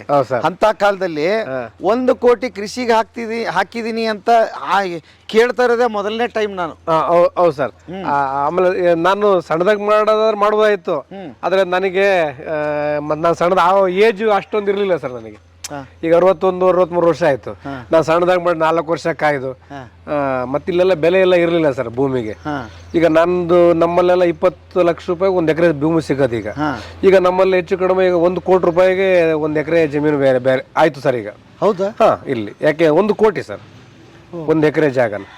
ಯಾಕೆಂದ್ರೆ ಪಕ್ಕದ ಕ್ರಷರ್ಗಳಿದಾವೆ, ಇದೆಲ್ಲ ಕಮರ್ಷಿಯಲ್ ಆಯ್ತು ಎಲ್ಲ ಪೂರ್ತಿ. ಈಗ ನಾನು ಇಷ್ಟೆಲ್ಲ ಮಾಡ್ದಾಗ ಹೋಗಿದ್ರೆ ನಂದು ಭೂಮಿಗೆ ಬಿಷ್ಟು ಬೆಲೆ ಬರ್ತಿರ್ಲಿಲ್ಲ. ಓಹೋ, ಇದ್ರ ಲಾಭ ಅಲ್ಲಿ ಪಡೆದ ಅಲ್ಲ ಸರ್. ಅದಾಯ್ತು. ಓಕೆ, ಎಷ್ಟು ಎಕರೆ ಇದೆ ಹಾಗಾದ್ರೆ? ಇದು ನಂದು 2.5 ಎಕರೆ ಇದೆ ಸರ್. ಇದು 1 ಎಕರೆ 11 ಗುಂಟೆ ಇದೆ ಸರ್. ಒಟ್ಟು 3 ಎಕರೆ 3.25 ಎಕರೆ 3.25 ಎಕರೆ ಇದೆ ಸರ್. ಅಲ್ಲಿ ಜೌಗಲ್ ಅಂತ ಇದೆ ಪಕ್ಕದಲ್ಲಿ, ಅಲ್ಲೊಂದು 4 ಎಕರೆ ಜಮೀನಿದೆ. ಅಲ್ಲಿ ಏನೇನೋ ಮಾಡಕ್ಕಿಂತ ಪ್ರಯತ್ನ ಪಟ್ಟೆ, ನೀರು ಬರ್ಲಿಲ್ಲ. ಒಂದು 4-5 ಬೋರ್ವೆಲ್ ಫೇಲ್ ಆಗ್ಬಿಟ್ಟು, ಹಂಗಾಗಿ ಅದನ್ನ ಹುಲ್ ಬೆಳ್ಕೊಳಕ್ಕೆ ಅಂತ ಮಾತ್ರ ಬಿಟ್ಕೊಂಡಿದ್ದೀನಿ ಸರ್. ಅದೆಲ್ಲ ನಿಮ್ ದುಡ್ಡು ಮೇಲೆ ಮಾಡಿರೋದು? ಬಹಳ ಕಡಿಮೆ ರೇಟಿಗೆ ತಗೊಂಡಿರೋ ಸರ್. ಅಲ್ಲ, ನನಗೆ ಕಡಿಮೆ ಅಂತ ಇವತ್ತು ಅನ್ಸ್ಬೋದು ಸರ್. ಕೋಟಿಗೆ ಲೆಕ್ಕ ಹಾಕಿ ಕಡಿಮೆ ಅಂತೀವಿ. ಅವತ್ತು ಆ 1000 ಆ ಲಕ್ಷಗಳಿದೆಯಲ್ಲ, ಅದು ದೊಡ್ಡದೇ ಅದು ಅಲ್ವಾ? ಓಕೆ, ನಾನು ಬೇರೆ ದಾರಿ ದುಡ್ಡು ಅನ್ಯ ಮಾರ್ಗಗಳು ಯಾವುದು ನನಗೆ ಗೊತ್ತಿಲ್ಲ ಸರ್. ಪ್ರಾಮಾಣಿಕ ದುಡ್ದಿನಿ, ಪ್ರಾಮಾಣಿಕ ಕೆಲಸ ಮಾಡಿದ್ದೀನಿ. ನನ್ನ ಇಡೀ ನನ್ನ ಸರ್ವಿಸಲ್ಲಿ ಹೆಚ್ಚು ಕಮ್ಮಿ ಒಂದು 7-8 ಜನ ಸ್ಟೂಡೆಂಟ್ ಇರ್ಬೋದು. ಎಲ್ಲ ಒಳ್ಳೊಳ್ಳೆ ಪೋಸ್ಟಲ್ಲಿ ಇದ್ದಾರೆ. ನಾನು ಮಾತ್ರ ಹಿಂಗಿದ್ದೀನಿ, ನೆಮ್ಮದಿಯಾಗಿದ್ದೀನಿ. ಅಯ್ಯೋ, ನೀವು ಚೆನ್ನಾಗಿದ್ದೀರಿ ಸರ್. ಆಮೇಲೆ ನನಗೆ ಸುಮಾರು ಜನ ಸ್ಟೂಡೆಂಟ್ ಎಲ್ಲ ಬಂದು ಇಲ್ಲಿ ಫೋಟೋ ಎಲ್ಲ ತಿಕ್ಕೊಳ್ಳೋದು, ಅಲ್ಲಿ ಯಾರೋ ಹೇಳಿರ್ತಾರಲ್ಲ, ಈ ಥರ ಎಲ್ಲ ಮಾಡ್ಕೊಳ್ತಾರೆ. ಖುಷಿ ಆಗುತ್ತೆ. ನನಗೆ ಗೊತ್ತೇ ಇರಲಿಲ್ಲ ಸರ್ ಕೃಷಿ. ನನಗೆ ಇದೆಲ್ಲ ಮೀನು ಇದು ಎಲ್ಲ ಸಾಕಿ ಸಮಾಜ ಕೃಷಿ ಪರಿಸ್ಥಿತಿ ಬರುತ್ತೆ ಅಂತ ನನಗೆ ಗೊತ್ತಿಲ್ಲ. ಪಾಪ ಅವ್ರು ಬಂದಿದ್ದರು, ಆಫೀಸರ್ ಎಲ್ಲ ನೋಡ್ಕೊಂಡು ಹೋದ್ರು. ನನಗೊಂದು ವಾರ ಮುಂಚೆ ಫೋನ್ ಮಾಡಿದ್ರು, ಸೆಲೆಕ್ಟ್ ಆಗಿದೆ ದಯಮಾಡಿ ಬನ್ನಿ ಅಂತ. ಅಲ್ಲಿ ಹೋದಾಗ ನನಗಿಂತಲೂ ಸಾಧನೆ ಮಾಡಿರೋ ಜನ ಬೇಕಾದಷ್ಟು ಜನ ಇದ್ದಾರೆ ಸರ್ ಅಲ್ಲಿ. ಅಂದ್ರೆ ಸಾಕು ಸರ್, ಒಂದು ದಿವಸದಲ್ಲಿ ಒಂದು 30 ಮೊಟ್ಟೆ ಸಿಗುತ್ತೆ ನನಗೆ. 15 ರೂಪಾಯಿ ನಾನು ಕೊಡ್ತೀನಿ. 15-40 450 ರೂಪಾಯಿ ಸರ್. ಆ ಹಾಲೊಂದು ಬೆಳಗ್ಗೆ ಸಾಯಂಕಾಲದಿಂದ ಒಂದು 80 ಲೀಟರ್ ಹಾಕ್ತೀನಿ ಸರ್. 80 ಲೀಟರ್ ಹಾಕ್ತೀನಿ. ಈಗ ಒಂದು 60 ಲೀಟರ್ ಬರ್ತಾ ಇದೆ ಈಗ ಬೇಡ 50 ಲೀಟರ್ ಅಂತಂದ್ರೆ ನನಗೆ 5-3-15 ಸರ್, 1,500 ಬರುತ್ತೆ. ಇದೊಂದು 450-500 ರೂಪಾಯಿ ಡೈಲಿ ಸರ್. ಡೈಲಿ 2,000 ರೂಪಾಯಿ ಬರುತ್ತೆ ಸರ್. 60,000 ರೂಪಾಯಿ ಆಯ್ತು ನನಗೆ. ಇವನಿಗೆ 20,000 ರೂಪಾಯಿ ದುಡ್ಡು ಕೊಡ್ತೀನಿ ಹಳ್ಳಿಗೆ. ಈಗ ಈ ಫೀಡು ಆಳ ಮುಳ ಅಂತ ಇನ್ನೂ 20,000 ಹೋಗ್ಬಿಡ್ಲಿ ಸರ್, ಅಷ್ಟು ಉಳಿಯುತ್ತೆ. ಅದ್ರಾಗ ಹೆವಿ ಬಂಡವಾಳ ಅಂದ್ರೆ ಕುರಿದು ಸರ್. ಕುರಿದು ಜಾಸ್ತಿ ಬಂಡವಾಳ ಬೇಕು. 8,500-9,000 ರೂಪಾಯಿ ಇಲ್ಲದೆ ಒಂದು ಕುರಿ ಮರಿ ಸಿಗಲ್ಲ ಸರ್. ಸಣ್ಣ ಮರಿ ಸಿತ್ತಂದ್ರೆ ಬದುಕಲ್ಲ ಅದು. ಸ್ವಲ್ಪ ಉಳ್ಮೆಯಂಗಿರ್ಬೇಕು ಅದು. ಅದು 4 ತಿಂಗಳಿಗೆ ಅದು ಒಟ್ಟಿಗೆ ಬರುತ್ತೆ ಸರ್ ದುಡ್ಡು. ಈಗ ಬಕ್ರೀದ್ ಹಬ್ಬಕ್ಕೆ ನಾನು ಈಗ ಅದನ್ನು ಸೇಲ್ ಮಾಡಿದೆ ಸರ್. ಮುಂಚೆಗೆ ಎಲ್ಲ 11,500-11,500 ಒಂದೊಂದು ಮಾರಿದೆ. ನಾನು ತಂದಿದ್ದು 8,500 ತಂದಿದ್ದೆ. 1,500 ಖರ್ಚು ಬಂದಿತ್ತು. 2,000 ಸಿಕ್ತು ಸರ್ ನನಗೆ. ಎಷ್ಟು ಕುರಿ ಮಾರಿದ್ರೆ? 80 ಕುರಿ ಮಾಡಿದೆ ಸರ್. 2,000 ರೂಪಾಯಿ ನನಗೆ 8,716 1,60,000 ರೂಪಾಯಿ ಸಿಕ್ತು ಸರ್ ನನಗೆ. ಈಗ ಹಂತವಾಗಿ ಅದರಲ್ಲಿ ಮಾಡ್ತಾ ಹೋದ್ರೆ ಕೃಷಿಯಲ್ಲಿ ಲಾಭ ಇದೆ, ಖಂಡಿತ ಇದೆ. ಸಮಗ್ರ ಮಾಡಬೇಕು. ಹೌದು ಸರ್, ಸಮಗ್ರ ಮಾಡಬೇಕು. ಆಮೇಲೆ ಸ್ವಲ್ಪ ಈ ಜನಗಳು, ಕೆಲಸ ಜನಗಳನ್ನ, ಲೋಕಲ್ ಜನಗಳನ್ನ ಆಯ್ಕೆ ಮಾಡ್ಕೊಂಡ್ರೆ ಕಷ್ಟ ಆಗುತ್ತೆ ಸರ್. ಅವ್ರ ಮದುವೆ ಅಥವಾ ಹಬ್ಬ ಜಾತ್ರೆ ಹಿಂಗೆ ಹೋಗ್ಬಿಡ್ತಾರೆ. ಅವಾಗ ನನಗೆ ತುಂಬಾ ಶ್ರಮ ಆಗುತ್ತೆ. ಇವರು ಪಾಪ ಇಲ್ಲಿ ಉತ್ತರ ಕರ್ನಾಟಕದವರು ಮತ್ತೆ ನಿಮ್ಮ ಉತ್ತರ ಕರ್ನಾಟಕ ಮತ್ತು ಉತ್ತರ ಭಾರತದ ಜನ ಬಂದ್ರೆ ಅವ್ರು ಸುಲಭವಾಗಿ ಹೋಗಲ್ಲ ಸರ್. ಅವ್ರು ಮುಂಚೆ ಹೇಳ್ಬಿಡ್ತಾರೆ ನಮಗೆ, ಅಣ್ಣ ನನ್ನ ಮದುವೆ ಇದೆ, ನಾನು 1 ತಿಂಗಳಿರಲ್ಲ 15 ದಿವಸ ಇರಲ್ಲ ಅಂತ. ಅವರೇ ಜನ ಕರ್ಕೊಂಡು ಅಷ್ಟೊತ್ತಿಗೆ ಬಿಡ್ತಾರೆ, ಇಲ್ಲ ನಾನೇ ಅಷ್ಟೊತ್ತಿಗೆ ಯಾರು ನೋಡ್ಕೊಂತೀನಿ. ಆಮೇಲೆ ಹಸು ಗೊಬ್ಬರದಲ್ಲಿ ಸರ್ ನನಗೆ 1,4 ಲಕ್ಷ ರೂಪಾಯಿ 1.5 ಲಕ್ಷ ರೂಪಾಯಿ ನಂಗೆ ಸಿಗುತ್ತೆ ಸರ್ ಹಸುವಿನ ಗೊಬ್ಬರದಲ್ಲಿ. ಆಮೇಲೆ ಕುರಿ ಮತ್ತು ಕೋಳಿ ಒಟ್ಟಿಗೆ ಗೊಬ್ಬರ ಮಾಡ್ತೀನಿ. ಅದ್ರದ್ದು ಒಂದು ಹೆಚ್ಚು ಕಮ್ಮಿ ನನಗೊಂದು 1 ಲಕ್ಷ ರೂಪಾಯಿ ಸಿಗುತ್ತೆ ಸರ್. ಮೀನು ಸಾಕಾಣಿಕೆಯಿಂದ ಇರೋದ್ರಿಂದ ನನಗೆ ಇಲ್ಲೇ ಮಾರ್ಕೆಟ್ ಇಲ್ಲೇ ಬಂದು ತಗೊಂಡು ಹೋಗ್ತಾರೆ ಸರ್. ಅವ್ರು ಕೊಟ್ಬಿಡ್ತೀನಿ. ಈಗ ಒಂದು 150 ರೂಪಾಯಿಲಿ ಅವರು 1 kg ಮೀನು ಮಾರ್ತಾರೆ ಸರ್, ನನಗೆ 100 ರೂಪಾಯಿ ಕೊಡ್ತಾರೆ. ಸಾಕು ನನಗೆ. ಅವರೇ ತರ್ತಾರೆ, ಬಲೆ ಬಿಡ್ತಾರೆ, ಹಿಡಿತಾರೆ. ಅದು ಯಾವಾಗ ಸಿಗುತ್ತೆ ನಿಮ್ಗೆ ಸರ್? ಅದನ್ನ ನಾನು ಈಗ ಬಿಟ್ಟಿದ್ದೀನಿ ಆಲ್ರೆಡಿ. ಈಗ ಹೆಚ್ಚು ಕಡಿಮೆ ಅದು ಒಂದು ಬೇಸಿಗೆ ಅಷ್ಟ ಅಂದ್ರೆ ಮಾರ್ಚ್ ತಿಂಗಳು, ಫೆಬ್ರವರಿ ಮಾರ್ಚ್ ತಿಂಗಳು ನೀರು ಕಡಿಮೆ ಆದ ಕೆರೆನಲ್ಲಿ ಸಿಗುತ್ತೆ. ಮತ್ತೆ ನಂದೇ ಕೃಷಿ ಹೊಂಡ ಇದೆ ಸರ್. ನಾನು ಬೋರ್ವೆಲ್ ಕೆಟ್ಟೋದ್ರೆ ಅಥವಾ ಕೃಷಿ ಹೊಂಡದಲ್ಲೂ ಸ್ವಲ್ಪ ಮೀನು ಬೆಳ್ಕೊಳಕಂದ್ರೆ ಅಷ್ಟು ದೊಡ್ಡ ಪ್ರಮಾಣದಲ್ಲಿ ಪಕ್ಕದ ಕೆರೆ ಅಲ್ಲಿ ಬಿಟ್ಟಿದ್ದೀನಿ. ಒಂದು ಶಾಂಪಲ್ಗೆ ಒಂದು 10 ಆ ಕಡೆ ಬಿಟ್ಕೊಂಡಿದ್ದೀನಿ. ಆಟ ಆಡ್ತವೆ. ಸೂಪರ್. ನೋಡ್ರಿ ಒಂದೊಂದೇ ನೋಡೋಣ ಬನ್ನಿ ಸರ್. ಇವರು ಅಭಿಯಿಂದ ಸರ್, ಇವ್ರು ನಮ್ಮ ಕೆಲಸ ನೋಡ್ಕೊಂಡ್ರೆ ಇವರು. ನಮಸ್ತೆ ಭಾಯ್. ಬಾಯ್. ಹಿಂದಿ ಅಮಿತ್. ಓಕೆ, ಫ್ಯಾಮಿಲಿ ಇದ್ದಾರೆ ಸರ್. ಫ್ಯಾಮಿಲಿ ಇದ್ದಾರೆ. ಏನು ಹಸುಗಳು ಸರ್ ಇವು? ಸರ್ ಇದೆಲ್ಲ ಜರ್ಸಿ ಸರ್. ಜರ್ಸಿ ಸರ್ ಒಂದೆರಡು ಇದೆ. ಇವೆಲ್ಲ ಪೂರ್ತಿ HF ಸರ್. ಆಮೇಲೆ ಕೆಲವು ಟೈಮಲ್ಲಿ ನನಗೆ ರಾತ್ರಿ ಭಾನುವಾರ ಡಾಕ್ಟರ್ ಸಿಗಲ್ಲ ಸರ್. ಅವಾಗ ಏನ್ ಮಾಡಿದೀನಿ, ನಂದೇ ಒಂದು ಕರುವನ್ನ ಇದನ್ನ ಕ್ರಾಸಿಂಗಿಗೆ ಇದೊಂದು ಕರು ಇಟ್ಕೊಂಡಿದ್ದೀನಿ ಸರ್ ನಾನು. ಇದು ಕ್ರಾಸಿಂಗಿಗೆ ಎಮರ್ಜೆನ್ಸಿ. ಆಮೇಲೆ ಪಕ್ಕದ ಹಳ್ಳಿಯವರು ಸಿಗಲ್ವಲ್ಲ, ಅವರು ಬರ್ತಾರೆ ಸರ್. ನನಗೆ ಹೆಚ್ಚು ಕಮ್ಮಿ ಒಂದ್ಸರಿ ಅದನ್ನ ಕ್ರಾಸಿಂಗ್ ಮಾಡಿದ್ರೆ ನಂಗೊಂದು 400 ರೂಪಾಯಿ 300 ರೂಪಾಯಿ ಕೊಡ್ತಾರೆ. ಇವತ್ತು ಬೆಳಗ್ಗೆ ಯಾರು ಬಂದಿದ್ರು 300 ರೂಪಾಯಿ ಕೊಟ್ಟವರು, ಗೊತ್ತಿರೋರು. ಅವ್ರಿಗೆ ಗೊತ್ತಿದೆ 400-300 ನಡೀತೈತೆ, ನಾನು ಕೇಳಿದ್ರು ಕೊಟ್ಟು ಹೋಗ್ತಾರೆ. ಹೌದಾ? ಓಕೆ. ಇವೆಲ್ಲ HF ಸರ್. ಅದು ಒಂದು ಪಂಜಾಬಿ ಇದೆ, ಎಲ್ಲ ಪ್ರೆಗ್ನೆಂಟ್ ಆಗಿದೆ ಸರ್. ಓಕೆ. ಈಗ ಹಾಲು ಕರಿ ಮಿಷಿನ್ ಇದೆ ಸ್ನಾನ ಮಾಡಿಸೋದಕ್ಕೆ. ಹಾಲು ಕರೆ ಮಿಷಿನ್ ತಂದ್ಬಿಟ್ಟಿದ್ದೀರಾ? ಸರ್ ಹೌದು ಸರ್. ಓಕೆ. ಹುಲ್ಲು ಹಸಿ ಸರ್, ಹಸಿ ಹುಲ್ಲನ್ನು ನಾನು ನಂದೇ ಹೇಳಿದ್ನಲ್ಲ, ಜಮೀನಿದೆ ಬೆಳ್ಕೊಂಡಿದ್ದೀನಿ ಸರ್. ಅಲ್ಲಿ ಜವಾಗುಲ್ ಅಂದ್ರೆ ಅಲ್ಲಿ ಸ್ವಲ್ಪ ಮಳೆ ಕಡಿಮೆ, ಅಲ್ಲಿ ಬೇಸಿಗೆ ಜೋಳ ಸಪ್ಪೆ ಬೆಳ್ಕೊಂಡಿರ್ತೀನಿ ಸರ್. ಒಂದು 4 ಟ್ಯಾಕ್ಟ್ರಿ ತಂದ್ರೆ ನನಗೆ ಆಗತ್ತೆ. ಆಮೇಲೆ ಸೀಸನ್ ಸ್ವಲ್ಪ ರಾಗಿ ಹುಲ್ ತಗೊಂಡು ಇಟ್ಕೊಂಡಿರ್ತೀನಿ ನಾನು ದುಡ್ಡು ಕೊಟ್ಟು. ಇನ್ನ ನೇಪಿಯರು ಮಾತೆ ಜೋಳದ್ದು ಆಗತ್ತೆ ಸರ್. ನೀವು ಅಕ್ಷಯ ಕಲ್ಪಕ್ಕೆ ಹೋಗಿ ಬಂದಿದ್ದೀರಿ? ಹೌದು ಸರ್, ಹೋಗಿದ್ದೀನಿ. ಅಲ್ಲಿದು ಏನು ಅನಿಸ್ತು ನಿಮ್ಗೆ? ಇಲ್ಲ ಸರ್, ಅವ್ರದ್ದು ರೇಟು ತುಂಬಾ ಚೆನ್ನಾಗಿದೆ, ಒಳ್ಳೆ ಸರ್ವಿಸ್ ಕೊಡ್ತಾರೆ. ಅಕ್ಷಯ ಕಲ್ಪ ಬಹಳ ತುಂಬಾ ಚೆನ್ನಾಗಿ ಸರ್ವಿಸ್ ಕೊಡ್ತಾರೆ. ಅಲ್ಲಿದು ಏನಾದರೂ ಅಳವಡಿಸ್ಕೊಂಡಿದ್ದೀರಿ ನೀವು ಇಲ್ಲಿಗೆ? ಹೌದು ಸರ್, ಈಗ ಹಸುಗಳನ್ನ ಹೊರಗಡೆ ಬಿಡೋಂಥದ್ದು, ಆಮೇಲೆ ಹಸುಗಳಿಗೆ ಯಾವುದೇ ಸಣ್ಣ ಪುಟ್ಟ ಕಾಯಿಲೆಗಳು ಆಗದಂಗೆ ಹೆಂಗ್ ಎಚ್ಚರಿಕೆಯಲ್ಲಿ ಮಾಡಬೇಕು ಅಂತೇಳಿ ಕ್ವಾಲಿಟಿ ಹಾಲು ತಗೊಂತಾರೆ ಸರ್. ಎಂತಂದು ಹಾಲು ತಗೊಳಲ್ಲ, ಒಳ್ಳೆ ಕಂಪನಿ. ನನಗೆ ಅದಕ್ಕೆ ತುಂಬ ಉಪಯೋಗ ಆಗಿದೆ. ಯಾಕೆಂದರೆ ಇವರು 30 ರೂಪಾಯಿಲಿ 31 ರೂಪಾಯಿಲಿ ಕೊಡೋರು ಇವರು KMFನವರು. ಆ ಟೈಮಲ್ಲಿ ನನಗೆ ಆ ಡಿಗ್ರಿ ಮೇಲೆ ನನಗೆ 35-36 ರೂಪಾಯಿ ತನಕ ಕೊಟ್ಟಿದ್ದಾರೆ ಸರ್ ಲೀಟ್ರಿಗೆ. ಹೌದಾ? ಹಾಗಾಗಿ ಸೊ ಅಲ್ಲಿದೊಂದಿಷ್ಟು ಅನುಭವ ಸೇರ್ಕೊಂಡಿದೆ ನಿಮ್ಗೆ, ಒಳ್ಳೆದಾಗಿದೆ. ಹೌದೌದು ಅಲ್ವಾ? ಯಾಕಂದ್ರೆ ಈ ಮ್ಯಾಟು ಗಿಟ್ಟು ಎಲ್ಲ ಸಿಸ್ಟಮ್ಯಾಟಿಕ್ ಆಗಿ ಇದನ್ನ ನೋಡಿದ್ರೆ ಸರ್, ಮ್ಯಾಟು ಅವಶ್ಯಕ ಬೇಕು ಸರ್. ಇದು ಯಾಕೆ ಸರ್, ಇವು ಹಸು ಪ್ರೆಗ್ನೆಂಟ್ ಆದ್ಮೇಲೆ ಅದು ಮಲಗಿ ಹೇಳೋದು ತುಂಬಾ ಕಷ್ಟ ಆಗುತ್ತೆ. ಈ ಗಾರೆನೇಲಾದ್ರೆ ಗಾಯ ಮಾಡ್ಕೊಂಡ್ಬಿಡ್ತೇವೆ ಸರ್. ಈ ತರ ಹಿಂಗ್ ಗಾಯ ಮಾಡ್ಕೊಂತೇವೆ, ಅದು ಅಷ್ಟಕ್ಕೆ ಹುಳ ಬೀಳೋದು, ಗಾಯ ಆಗೋದು ಇವೆಲ್ಲ ಆಗುತ್ತೆ. ಈ ಮ್ಯಾಟ್ ಇದ್ರೆ ಅವಕ್ಕೆ ಏನು ಸಮಸ್ಯೆ ಆಗಲ್ಲ. ಆಮೇಲೆ ತೊಳಿಬೇಕಾದ್ರೆ ಬೆಳಿಗ್ಗೆ ಡೈಲಿ ತೊಳಿತೀವಲ್ಲ ಸರ್, ಇದು ಇದರ ಜಾರ್ ಬಿಡುತ್ತೆ. ಇದು ಜಾರಲ್ಲ ಸರ್, ಗ್ರಿಪ್ಸ್ ಇದಕ್ಕೆ. ಅದಕ್ಕೆ ಓಕೆ. ಎಷ್ಟು ಸೈಜಿಗೆ ಬೇಕಾದ್ರೆ ಸಿಗುತ್ತೆ ಇದು ತಂದು ಹಾಕೋಬೇಕು? ಇಲ್ಲ ಸರ್, ಇದು ಮಾಮೂಲಿ ಸ್ಟ್ಯಾಂಡರ್ಡ್ ಸೈಜ್ ಇದು. ನಮ್ಗೆ ಎಷ್ಟು ಮ್ಯಾಟ್ ಬೇಕಾದ್ರೆ ಮಾಡ್ಬೋದು. ನನಗೆ ಸಾಕು ಅಂತ 15 ಮ್ಯಾಟ್ ಇದೆ ಸರ್. ನನಗೆ ಸಾಕು 15 ಹಸುಗಳಿಗೆ 15 ಮ್ಯಾಟ್ ಇದೆ. ಈ ಶೆಡ್ ಎಲ್ಲ ಮೊದಲೇ ಪ್ಲಾನ್ ಮಾಡಿದ್ರಿ ಹಿಂಗೆ ಇರಬೇಕು? ಹೌದು ಸರ್, ನಾನು ಸುಮಾರು ಕಡೆ ನೋಡ್ಕೊಂಡು ಬಂದು ನಿಮ್ಮ ಯೂಟ್ಯೂಬ್ ಚಾನೆಲ್ಗಳಲ್ಲಿ ಕೆಲವು ನೋಡ್ಕೊಂಡು ನಾನು ಈ ತರ ಆಗ್ಬೋದು ಅಂತ ಹೇಳಿ ಮಾಡಿದ್ದೀನಿ.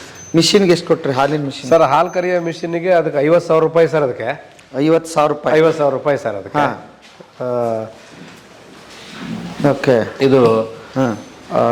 ಇದು ಸರ್, ಇದು ಕರೆಂಟ್ ಇದ್ದಾಗ ಸರ್, ಇದು ಕರೆಂಟ್ ಇದ್ದಾಗ ಈ ಕರೆಂಟ್ ಇಲ್ಲದಾಗ ಪೆಟ್ರೋಲ್ ಆನ್ ಮಾಡ್ಕೊಂತೀವಿ. ಬೆಲ್ಟ್ ಚೇಂಜ್ ಮಾಡ್ಕೊಂಡ್ರೆ ಸಾಕು. ಬೆಲ್ಟ್ ಚೇಂಜ್ ಮಾಡಿದ್ರೆ ಸಾಕು. ಇದಕ್ಕೆ ಪೆಟ್ರೋಲ್ ಹಾಕಿದ್ರೆ ಸಾಕು, ಹಾಲು ಕರಿಬಹುದು. ಓಕೆ. ಇದು ಮಿಷಿನ್ ಎಲ್ಲಿಂದ ತಂದ್ರಿ? ಹಾಸನಲ್ಲೇ ತಗೊಂಡಿದ್ದು ಸರ್ ಇದು. ಅವ್ರ ಹಾಸನಲ್ಲಿ ಅಂಗಡಿ ಇದೆ. ಸಣ್ಣ ಪುಟ್ಟ ರಿಪೇರಿ ಆದ್ರೆ ಆನ್ ದಿ ವೇ ಸಿಕ್ಕಿದ್ರೆ ಬಂದು ರಿಪೇರಿ ಮಾಡಿ ಹೋಗ್ತಾರೆ ಅವ್ರೆ. ನನಗೆ ತಗೊಂಡು ಹೋಗಂಗಿಲ್ಲ ನಾನು. ಓಕೆ. ಎಷ್ಟೊತ್ತಾಗುತ್ತೆ ಹಾಲು ಕರಿಯೋಕ್ಕೆ ಟೈಮ್? ಸರ್, ಹಾಲು ಕರಿಯೋದಕ್ಕೆ ಎಲ್ಲ ಹಸು ಹಾಕಿರ್ಲಿ, ಈಗ 1, 2, 3, 4 ಹಸು ಹಾಲು ಕೊಡೋದ್ರಿಂದ ನನಗೊಂದು 16-18 ನಿಮಿಷ ಅಥವಾ 20 ನಿಮಿಷ ಸಾಕು ಸರ್. ಎಷ್ಟು ಲೀಟರ್ ಹಾಲು? 24-23 ಹಾಲು. ಹೌದಾ? 18 ನಿಮಿಷ ಸಾಕು ಸರ್. ಓಕೆ. ಆಮೇಲೆ ಹಾಲು ಕರೆದಾದ್ಮೇಲೆ ಸ್ವಲ್ಪ ಹಾಲು ಇರುತ್ತೆ ಸರ್. ಅದು ಯಾವುದೇ ಕಾರಣಕ್ಕೂ ಅದನ್ನ ಕೆಚ್ಚಲಲ್ಲಿ ಹಾಲು ಬಿಡಬಾರ್ದು. ಕೆಚ್ಚಲು ಬಾವು ಬಂದ್ಬಿಡುತ್ತೆ. ಹಂಗಾಗಿ ಈಗ 4 ಹಸುವಿಂದ ನಾನು ಹಾಲು ಕರ್ಕೊಂಡು ಆದ್ಮೇಲೆ ಎಲ್ಲರಿಂದಲೂ ಅರ್ಧ ಲೀಟ್ರು 1/4 ಲೀಟ್ರ್ ಬರುತ್ತೆ. ಅದನ್ನ ಕಂಪಲ್ಸರಿ ಕರಿಬೇಕು. ಅವಾಗ ಹಾಲು ಉಳಿಯಲ್ಲ ಕೆಚ್ಚಲಲ್ಲಿ. ಮತ್ತೆ ಆ ಮಿಷಿನ್ಗೆ ಸಿಗಲ್ಲ ಅವಾಗ ಅದು ಉಳ್ಕೊಳುತ್ತೆ ಸರ್. ಅವಾಗ ಕೈಲಿ ಕರಿಬೇಕು. ಓಕೆ. ಅವ್ ಕರು ಬಿಡ್ತಿದ್ರು? ಕರು ಇದ್ರೆ? ಕರು ಇಲ್ಲ ಸರ್, ಕರು ಬಿಡ ಮೊದ್ಲು ಬಿಡೋರು. ಈ ಕರು ಬಿಡಲ್ಲ ಸರ್. ಕರು ಹೆಚ್ಚು ಕಡಿಮೆ ಏನ್ ಮಾಡ್ತಾರೆ ಅಂತಂದ್ರೆ, ನಾನು ಇಲ್ಲಿವರೆಗೂ ಯಾವ ಹಸು ಕರುವನ್ನು ಮಾರಿಲ್ಲ ಸರ್. ನನ್ನ ಸಣ್ಣ ಕರುಗಳು ಇದೆ. ಬಹುಶಃ ಇನ್ನೂ ಒಂದು 8-10 ಹಸು ಕರುಗಳಿದಾವೆ. ಅಲ್ಲಿ ತೋರಿಸ್ತೇನೆ ನಿಮ್ಗೆ. ಅಲ್ಲಿ ಇಟ್ಕೊಂಡಿದ್ದೀನಿ. ಯಾಕಂದ್ರೆ ನನಗೆ ಅದು ಮಾರೋದಕ್ಕೆ ಕೊಡೋದಕ್ಕೆ ಯಾಕೆ ಇಷ್ಟ ಆಗ್ಲಿಲ್ಲ ನನಗೆ. ಹಂಗಾಗಿ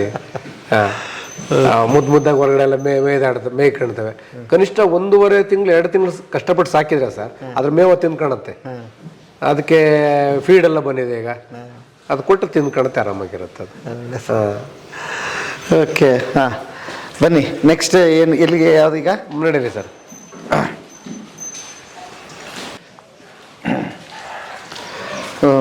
ನೀವು ಸಗಣಿಯಿಂದ ಹೇಳಿದ್ದೀನಿ 1.25 ಲಕ್ಷ ಕೊಡ್ತೀನಿ ಸರ್. ಇದು 1 ವರ್ಷಕ್ಕೆ ಅಷ್ಟ. 1 ವರ್ಷಕ್ಕೆ ನಾನು ಮಿಕ್ಸ್ ಮಾಡಲ್ಲ, ಏನಿಲ್ಲ.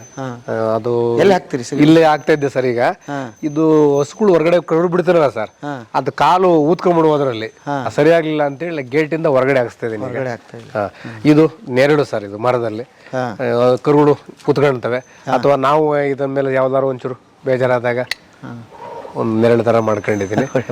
ಇದು ಜಾಬ್ ಕಟ್ಟರು ಸರ್. ಇದು ಹುಲ್ ಮಾಡಕ್ಕೆ ಮಾಡ್ಕೊಂಡಿದ್ದೀನಿ. ಓಕೆ. ಇಲ್ಲಿ ಎಲ್ಲ ಹುಲ್ಲು ಗಟ್ಟಿಯಾಗಿ ಸ್ವಲ್ಪ ಬಲ್ತಿದ್ರೆ ಅವು ತಿನ್ನಲ್ಲ, ಅಗಿಯಲ್ಲ ಸರ್. ಇದಕ್ಕೆ ಹಾಕ್ಬಿಟ್ರೆ ಒಂದು 5 ನಿಮಿಷಕ್ಕೆ ನನಗೆ ಎಲ್ಲ ಪೀಸ್ ಸಣ್ಣ ಪೀಸ್ ಮಾಡಾಕತ್ತೆ. ಆಮೇಲೆ ಸರ್ ಇವೆಲ್ಲ ಅವು ಫುಡ್ ಸರ್. ಅವಕ್ಕೆ ಹಸುಗಳಿಗೆ ಕೊಡೋದಕ್ಕೆ ಫುಡ್. ಓಕೆ. ಆಮೇಲೆ ಅವೆಲ್ಲ ಇಟ್ಕೊಳ್ಳೋದಕ್ಕೆ ಪಕ್ಕದಲ್ಲಿ ಜಾಗ ಇದೆ. ಇದು ಕೋಳಿ ಮೇವಿಗೆ ಅಂತೇಳಿ ಇಟ್ಕೊಂಡಿದ್ದೀನಿ ಸರ್. ಕೋಳಿ ಮೇವಿಗೆ ಅಂತೇಳಿ ಅದು ರಾಗಿ ಹಾಕೊಂಡಿದ್ದೀನಿ. ಹಂಗಾಗಿ ಇದು ಸರ್ ಕೃಷಿ ಹೊಂಡದಲ್ಲಿ ಅಕಸ್ಮಾತ್ ಏನೋ ನನಗೆ ಕರೆಂಟ್ ಏನಾದ್ರು ಅಥವಾ ಮಿಷಿನ್ ಕೆಟ್ಟೋದ್ರೆ ಮತ್ತೊಂದಾದ್ರೆ ಕೃಷಿ ಹೊಂಡಕ್ಕೆ ಇಟ್ಕೊಂಡಿದ್ದನ್ನ ನಾನು ಬೋರ್ವೆಲ್ ಕನೆಕ್ಷನ್ ಮಾಡ್ಕೊಂಡಿದ್ದೀನಿ ಸರ್. ಬೋರ್ವೆಲ್ ಇದು. ಹೌದಾ? ಮುಂಜಾಗ್ರತೆಯಾಗಿ. ಸರ್. ಓಕೆ. ಅಂದ್ರೆ ಬಹಳ ಸುಲಭ ಮಾಡ್ಕೊಂಡ್ರಿ, ಆಳುಗಳನ್ನು ಕಡಿಮೆ ಮಾಡ್ಕೊಂಡ್ರಿ? ಆಳು ಅವಶ್ಯಕತೆನೇ ಇಲ್ಲ ಸರ್. ಒಂದು ಫ್ಯಾಮಿಲಿ ಮಾತ್ರ ಬೇಕು. ಯಾಕಂದ್ರೆ ನನಗೆ ಏಜ್ ಆಯ್ತು. ಈಗ ಇದು ಇಷ್ಟು ಎಲ್ಲ ಸೇರಿ ಒಬ್ಬರೇ ನೋಡ್ಕೋತಾರ? ಸಾಕು ಸರ್. ಸಾಕು ಸರ್. ಅಲ್ಲ, ಮೀನ್ ಸಾಕಾಣಿಕೆ, ಕುರಿ ಸಾಕಾಣಿಕೆ, ಒಂದ್ಸರಿ ಮೀನ್ ಬಿಟ್ರೆ ಮುಗಿತಲ್ಲ ಸರ್. ಇನ್ನು ನಾನು ಹಿಡಿಬೇಕಾದ್ರೆ ಅದೇನು ಕೆಲಸ ಇಲ್ಲ ಸರ್. ಏನಿಲ್ಲ. ಈ ಅಡಿಕೆ ನೋಟಿದ್ದೀನಿ, 4 ವರ್ಷದ ಅಡಿಕೆ ಇದೆ, ಸಾಕು ನನಗೆ. ಈಗ ಅದರಲ್ಲಿ ಸ್ವಲ್ಪ ಇನ್ನೊಂದು 2 ವರ್ಷ ಹೋದ್ಮೇಲೆ ಅದ್ರ ಮಧ್ಯದಲ್ಲಿ ನಾನು ಅಲ್ಲೆಲ್ಲ ಸುಮಾರು ನೋಡ್ಕೊಂಡ್ ಬಂದೀನಿ. ಈಗ ಮೆಣಸು ಮರಕ್ಕೆ ಹಬ್ಬದ್ ಬಂದಿಲ್ಲ ಸರ್. ಈಗ ಇನ್ನೊಂದೇನು ಅಂತಂದ್ರೆ, ಆ ಮರದ ಪಕ್ಕ ಪೈಪ್ ಹಾಕ್ಬಿಟ್ರೆ, PVC ಪೈಪ್ ಹಾಕಿದ್ರೆ ಆ PVC ಪೈಪ್ ತರನೇ ಬಿನ್ಸ್ ಹಬ್ಬುತ್ತಲ್ಲ, ಆ ತರದ್ ಮೆಣಸು ಬಂದಿದೆ ಸರ್ ಈಗ. ಹೌದಾ? ಹೌದು ಸರ್. ಏನ್ ತಳಿ ಅದು? ಈಗ ಅದನ್ನ ಹಾಕಿದ್ರೆ ನೀವು? ಇಲ್ಲ ಸರ್, ಇನ್ನು ಸ್ವಲ್ಪ ವೈಟ್ ಬರ್ಬೇಕು ಸರ್ ನನಗೆ. ಇನ್ನೊಂದು 2 ವರ್ಷ ಬೇಕು ಸರ್ ಅದಕ್ಕೆ. ಇಲ್ಲಿ ಇದೊಂದು ಕೃಷಿ ತೊಟ್ಟಿ ಮಾಡಿದೀನಿ ಸರ್. ಇದು ಅದೇ ನಾನು ಕುತ್ಕೊಳ್ಳೋದಕ್ಕೆ ಹಸುಗಳಿಗೆ ತುಂಬಿಸ್ಕೊಂತೀನಿ. ತುಂಬಿಸ್ಕೊಂಡ್ರೆ ಅದು ನೀರು ಕುಡಿಯೋಕೆ ಎಲ್ಲ ಅನುಕೂಲ ಆಗತ್ತೆ. ಈಗ ಅದನ್ನ ಸದ್ಯದಲ್ಲಿ ಅದನ್ನ ಬಳಸ್ತಾ ಎಲ್ಲ ಒಳಗಡೆನೆ ಬರುತ್ತೆ. ತೊಟ್ಟಿ ಮಾಡಿ ಓಕೆ ತೊಟ್ಟಿ ಮಾಡಿದೀನಿ ಸರ್. ಇವೆಲ್ಲ ಏನು ಸರ್ ಇದು ಅಡಿಕೆಗೆ ಹಾಕೋ ಗೊಬ್ಬರ ಸರ್, ನಂದೇ. ಇದು ಹಸುವಿನ ದನಿನ ಗೊಬ್ಬರ ಇತ್ತಲ್ಲ ಅದೆಲ್ಲ ತುಂಬಿಸಿಟ್ಕೊಂಡಿದ್ದೀನಿ. ಇದನ್ನ ನಾನು ಇದಕ್ಕೆ ಹಾಕ್ತೀನಿ ಸರ್. ಓ ಗೊಬ್ಬರನು ಇಲ್ಲೇ ಆಯ್ತು. ಹೌದು ಸರ್. ಮೇವು ಇಲ್ಲೇ ಆಯ್ತು. ಹೌದು ಸರ್. ಓ ಎಲ್ಲವೂ ಇಲ್ಲೇ ಉತ್ಪತ್ತಿ ಆಗ್ತದೆ. ಹೌದು ಸರ್. ಹೌದು ಓಕೆ. ಉಳಿತಾಯ ಅಂದ್ರೆ ಹಿಂಗ್ ಉಳಿಸ್ತಾ ಹೋಗೋದು ಉಳಿತಾಯ. ಹೌದು ಸರ್. ನನಗೇನೋ ಬರುತ್ತೆ ರೇಟ್ ಬರುತ್ತೆ ಏನೋ ಕಾಯ್ಬೇಕು ಹಂಗಲ್ಲ. ಇಲ್ಲ ಅಲ್ಲ ಅಲ್ಲ ಸಹ ಉತ್ಪನ್ನಗಳು ಏನೇನಿದೆ ಇಲ್ಲೇ ಹುಡುಕ ಎಲ್ಲವೂ ಇಲ್ಲಿಗೆ ಬಂದು ತಗೊಂಡು ಹೋಗ್ತಾರೆ ಸರ್. ಗೊಬ್ಬರದಂತ ಈತೆ ಅಂದ್ರೆ 10 ಜನ ಶುಂಠಿಯವರು ಅವರು ಇವರು ಬಂದು ಇಲ್ಲೇ ಬಂದು ಏನ್ ಮಾರ್ಕೆಟ್ ಆಗೈತೆ ಅಂತ ತುಂಬ್ಕೊಂಡು JCP ಅವರೇ ತಗೊಂಡು ಬಂದು ದುಡ್ಡು ಕೊಟ್ಟು ಹೋಗ್ತಾರೆ. ಕುರಿ ಗೊಬ್ಬರ ಎಲ್ಲ ಈಗ ಚೀಲದಲ್ಲಿ ತುಂಬ್ಕೊಳ್ತಾರೆ ಸರ್. ಅವರೇ ಬರ್ತಾರೆ, ಚೀಲ ತುಂಬ್ಕೊಳ್ತಾರೆ. ಈಗ ತೂಕಕ್ಕೆ ಬಂದ್ಬಿಟ್ಟದೆ ಈಗ. ಈಗ ಮೊದಲ ಟ್ರ್ಯಾಕ್ಟರ್ ಮೇಲೆ ತಗೊಂಡು ಹೋಗೋರು. ಹಂಗಾಗಿ ನನಗೆ ಈಗ ಒಂದ್ಸರಿ ಬಿಡೋದಕ್ಕೆ ಮೀನನ್ನ ಅಷ್ಟೇ ಮುಗಿದೋಯ್ತು ಕತೆ ನಾನು. ಓಕೆ. ಈಗ ಬಂಡವಾಳ ಅಂತ ಸ್ವಲ್ಪ ಕುರಿದೆ, ಸ್ವಲ್ಪ ಹೆವಿ ಬಂಡವಾಳ ಆಗೋದು ಕುರಿದೆ ಸರ್. ಈಗ ನಾನು ಕುರಿ ತಂದ್ರೆ 4 ತಿಂಗಳ ತನಕ ಅದರಿಂದ ಏನೂ ಉತ್ಪನ್ನ ಇಲ್ಲ ಸರ್. ಅಲ್ಲಿ ತನಕ ವೆಯ್ಟ್ ಮಾಡ್ಬೇಕಾಗತ್ತೆ. ಆದ್ರೆ ಹಸುಗಳು ನಾನು ಒಂದು 80,000 ಎರಡು ಕೊಟ್ಟು ಹಸು ತಗೊಂಡ್ಬಂದೆ ಸರ್. ಇವತ್ತು ತಗೊಂಡು ಬಂದೆ, ನಾಳೆಯಿಂದಲೇ ಹಾಲು ಕೊಟ್ಟೆ. ಓಕೆ. ಕೋಳಿಗಳು ಸರ್? ಕೋಳಿಗಳು ಸರ್, ಇದು ನಾಟಿ ಕೋಳಿಗಳು. ಇದು ನಾನು ಮರಿ ಮಾಡಿಸ್ತೀನಿ ಸರ್. ಮರಿ ಇಲ್ಲೆಲ್ಲ ಇದಾವೆ, ಮೇಯ್ತದೆ. ಬಾ ಬಾ ಬರ ಬರ ಬಾ ಬಾ ಬಾ ಕಕ್ ಕಕ್. ಈಗ ನಾಟಿ ಕೋಳಿಗಳು ಸರ್, ಮರಿ ಮಾಡಿಸ್ತೀನಿ. ಅವು ಕೆಲವು ಬದುಕ್ತವೆ, ಕೆಲವು ಬದುಕಲ್ಲ. 50% ಅಂತೂ ಬದುಕ್ತವೆ ಸರ್. ನಾನು ಕೋಳಿ ಹೊರಗಡೆಯಿಂದ ತರಲ್ಲ. ಈಗ ಏನ್ ಮೊಟ್ಟೆ ಮಾತ್ರ ಮಾರ್ತೀನಿ. ಒಂದು ಬೇಸಿಗೆ ಟೈಮಲ್ಲಿ ಮಾತ್ರ ಕೋಳಿನ ಒಂದು 10 ಕೋಳಿ ಕೂರಿಸಿದ್ರೆ 10 ಮೊಟ್ಟೆ ಅಂತಂದ್ರೆ 100 ಮರಿ ಆಗ್ತವೆ ಸರ್. ಅದ್ರ 150 ಹೋದ್ರು 50 ಉಳ್ಕೊಳ್ತವೆ. ನನಗೆ ಸಾಕು. ಒಂದ್ 2 ಬ್ಯಾಚ್ ಮರಿ ಮಾಡಿ ನನ್ನೇ 100 ಆಗ್ತವೆ. ಹೌದಾ? ಇಲ್ಲಿ ಅವು ಕೆರೆಯದೇ ಕೆಲಸ. ಅವಕ್ಕೆ ಇಲ್ಲಿ ಆಟ ಆಡ್ಕೊಳ್ತವೆ, ಆರಾಮಾಗಿರ್ತವೆ. ಸ್ವಲ್ಪ ಮುಂಗ್ಸಿ ಕಾಟ ಇದೆ, ಅದಕ್ಕೇನ್ ಮಾಡ್ಬೇಕು, ಈ ತರ ಮೆಸ್ ಹಾಕಿದೀನಲ್ಲ, ಹಂಗಾಗಿ ಯಾವ್ದೇ ಕಾರಣಕ್ಕೂ ಹೊರಗಡೆಯಿಂದ ಮುಂಗ್ಸಿ ಬರಲ್ಲ ಸರ್. ಮುಂಗ್ಸಿ ಕಾಟನ? ಮುಂಗ್ಸಿ ಕಾಟ ಇದೆ ಸರ್. ಮುಂಗ್ಸಿ ಏನು ತತ್ತಿಗೆ ಬರ್ತಾ? ಅದು ತತ್ತಿಲ್ಲ ಸರ್, ಅದು ಕೋಳಿ ತಿನ್ನುತ್ತೆ. ಕೋಳಿ ತಿನ್ನುತ್ತಾ? ಅದಕ್ಕೆ ಈ ಸತಿ ಪ್ರಯೋಗ ಮಾಡೋಣ ಅಂತೇಳಿ ಒಂದ್ 4-5 ಕೋಳಿ ತಗೊಂಡಿನಿ ಸರ್, ಫಾರಂ ಕೋಳಿನ. ಇದು ಫಾರಂ ಅಲ್ಲಿ ಇಟ್ಟು ಬೆಳೆಸ ಅಂತದ್ದು. ಈಗ ನೋಡೋದು ಇವು ಸ್ವಲ್ಪ 2 ದಿವಸ ಸರಿ ಆಗ್ಲಿಲ್ಲ ಸರ್. 3 ದಿವಸದಿಂದ ಅವು ನಮ್ ಕೋಳಿ ಜೊತೆ ಹೊಂದ್ಕೊಂಡು ಇದಾವೆ. ಹೌದಾ? ಏನ್ ಪ್ರಯೋಗ ಮಾಡ್ತಾ ಇದೀರಿ ಈಗ ಅದ್ರಾಗ? ಏನ್ ಪ್ರಯೋಗ ಅಂತಂದ್ರೆ ಸರ್, ಈಗ ಸಣ್ಣ ಕುರಿ ಕೋಳಿ ಮರಿನ ತಗೊಂಡ್ ಬಂದು ಅವ್ರಿಗೆ ಅದು 40 ದಿವಸಕ್ಕೆ ಎಲ್ಲ ಕೊಟ್ಬಿಡ್ತಾರೆ ಸರ್. ಅಲ್ಲಿ 2 kg 2.5 kg ಬರುತ್ತೆ. ನಂದು 8 kg ತನಕ ಬರುತ್ತೆ ಸರ್. ಹಬ್ಬ ಸೀಸನ್ ನಾನು ಮಾಡಿದ್ರೆ ನಮ್ಮನೆ ತಕ ಬಂದು ತಗೊಂಡು ಹೋಗ್ತಾರೆ ಕೋಳಿನ. ಹೌದಾ? ಓಕೆ ಸರ್, ಬರ್ರಿ.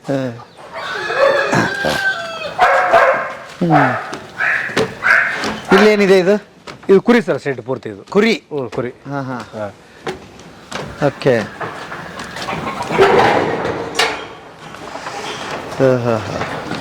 ಕುರಿ ಶೆಡ್ ಸರ್.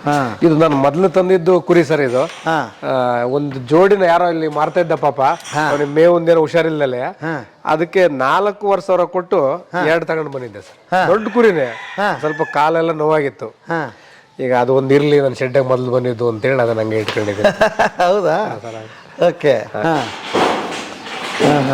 ಈಗೆಲ್ಲ ಸೇಲ್ ಮಾಡಿದ್ದೀರಿ? ಸೇಲ್ ಮಾಡಿ ಸರ್. 80 ಕುರಿನ ನಾನು ಒಂದು 11,500,000 ಮಾರಿದೆ. ಹುಂಡಿ ತೂಕಕ್ಕೆ ಏನಿಲ್ಲ.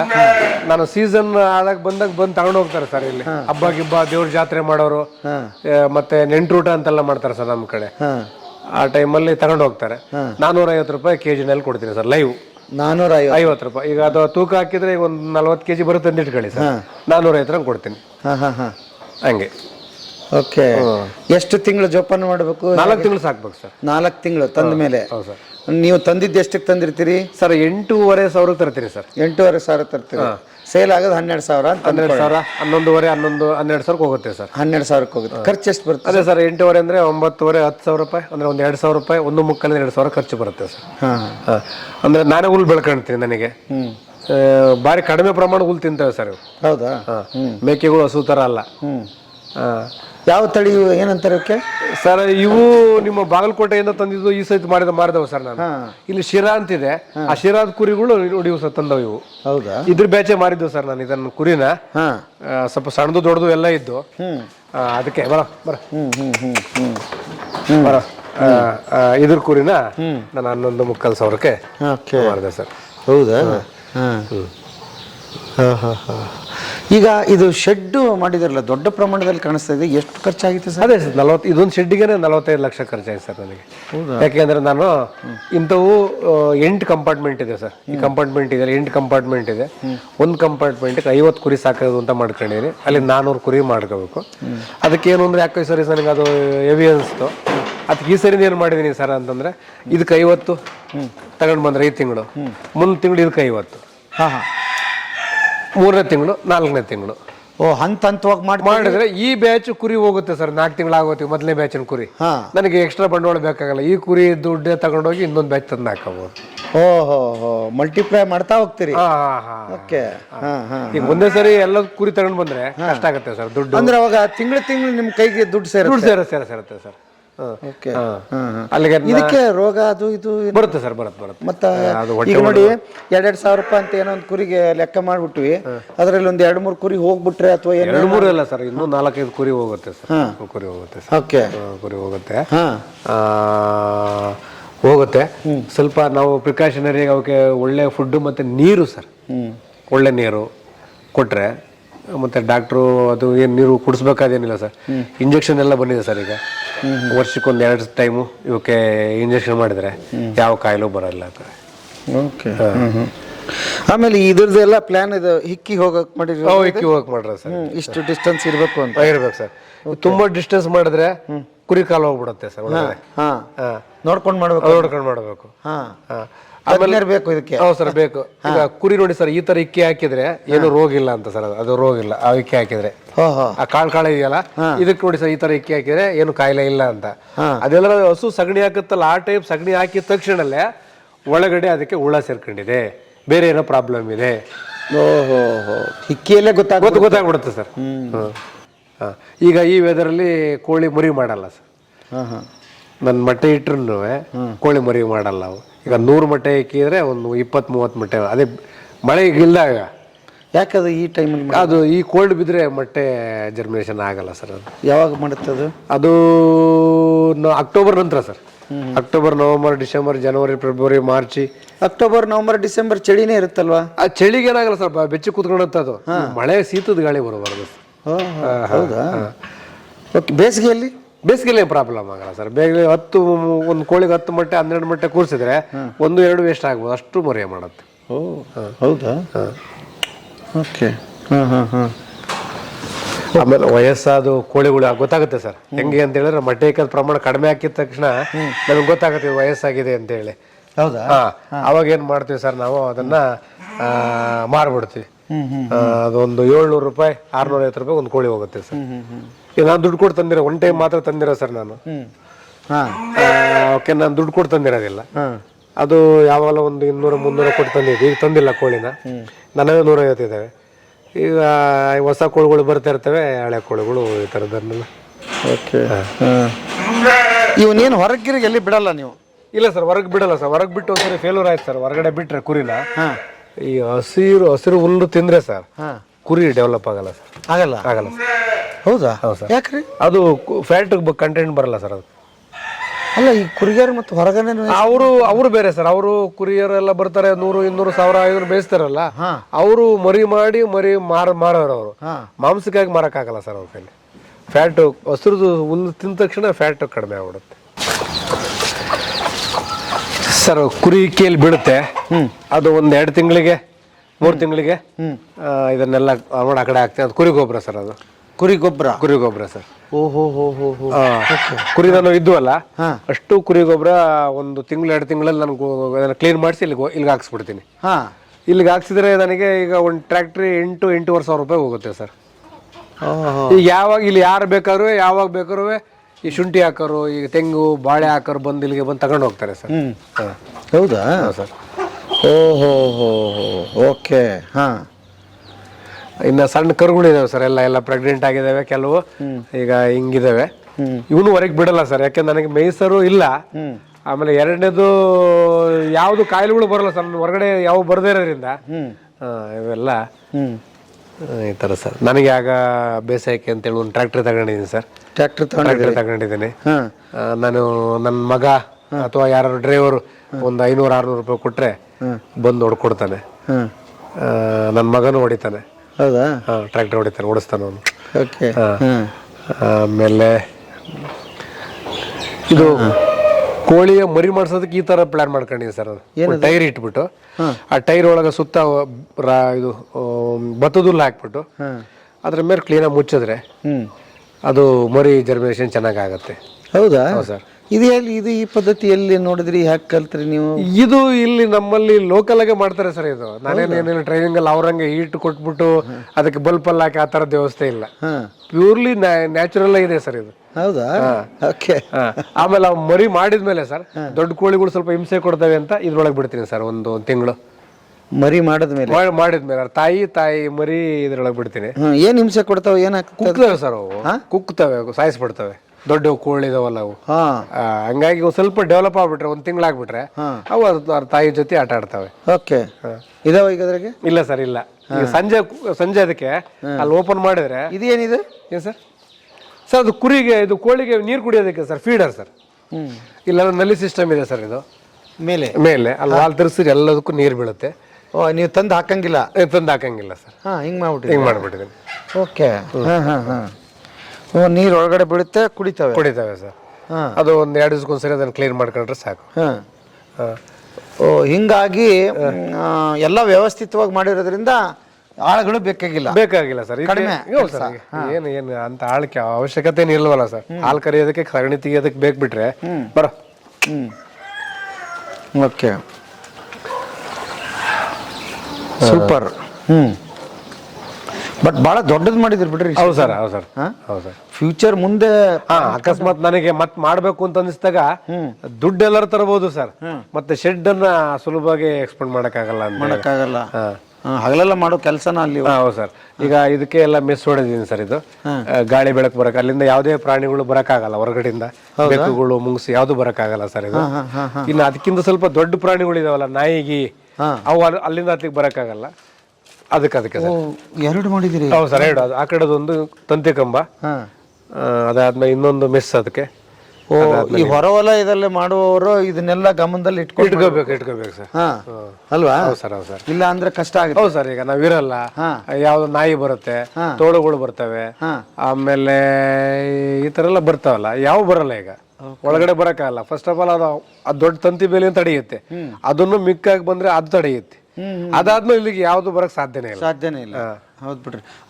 ಅದ್ರಲ್ಲಿನೂ ಹಂಗೆ ಮಾಡಿದಿರಿ? ಹೌದು ಸರ್, ಹೊರದ್ರವಾಗಿ ಮಾಡಿದ್ದೀನಿ. ಹೊರಗಡೆ ತಂತಿ ಬೇಲಿ ಇದೆ, ಅದಕ್ಕೂ ಅದೇ ತರ ಮಾಡಿದ್ದೀನಿ, ಇದಕ್ಕೂ ಅದೇ ತರ ಮಾಡಿದ್ದೀನಿ ಸರ್. ಸೂಪರ್. ಓಕೆ. ಏಳಿಕಾಯಿ ಇದೆ ಸರ್. ಹಂಗ 2 ಗಿಡ ಅಷ್ಟೇ ಸರ್, ಜಾಸ್ತಿ ಏನಾಗಿಲ್ಲ. ಏಳಿಕಾಯಿ ನೋಡಿ ಸರ್ ಹಿಂಗಿದೆ. ಆಮೇಲೆ ನಿಂಬೆ ಹಣ್ಣಿದೆ. ನನಗೆ ಬಾಳೆ ಇದೆಲ್ಲ ಊಟಕ್ಕೆ, ಮತ್ತೆ ಬಾಳೆಹಣ್ಣುಗಳು ಅವೆಲ್ಲ ನನಗೆ ಸಿಗುತ್ತೆ. ಯಾವ್ದು ಎಲ್ಲ ಸೀಸನ್ ಸಿಗಲ್ಲ. ಈಗ ಬಾಳೆ ಇದೆ, ಒಂದು 2 ತಿಂಗಳಿಗೆ 3 ತಿಂಗಳಿಗೆ ಗೊನೆ ಬರುತ್ತೆ, ನೆಮ್ಮದಿಯಾಗಿ ತಿಂತೀವಿ. ಈ ತರ ಸರ್. ತೊಂಡೆ ಬಳ್ಳಿ ಹಾಕೊಂಡಿದ್ದೀನಿ, ದೇವ್ರ ಪೂಜೆಗೆ ಹೂವು ಹಾಕೊಂಡಿದ್ದೀನಿ ಸರ್. ನಾನು ಇನ್ನು ಸ್ವಲ್ಪ ಬಹಳ ಭಕ್ತೆ, ಹಂಗಾಗಿ ಹೂವು ತರೋದು ಇಲ್ಲೆಲ್ಲ ಸಿಗಲ್ಲ ಸರ್. ಇಲ್ಲಿ ಹೊರಗಡೆ ಇದನ್ನೆಲ್ಲ. ಓಕೆ.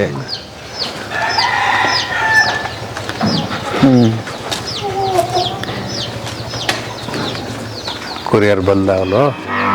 ಯಾರವರು? ಕುರಿಗೆ ಬಂದ್ರ? ಕುರಿ ಬಕ್ರೀದ್ ಹಬ್ಬಕ್ಕೆ ಬಂದಿದ್ದಾರೆ. ಹೌದಾ?